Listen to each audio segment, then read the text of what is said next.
ఈమెకు 3 నెలల గర్భం ఉన్నది.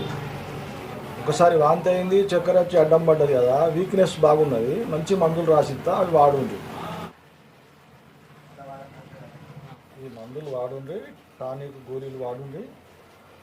వారం రోజుల తర్వాత మళ్ళీ తీసుకురాని మూత్ర ప్రక్రియ, రక్త ప్రక్రియ దా. జాగ్రత్తగా చూసుకోండి. మంచిగా సేపులు, దానిమ్మకాయలు మంచిగా ఇచ్చేయండి. మంచిగా కలుసుకోండి అమ్మ.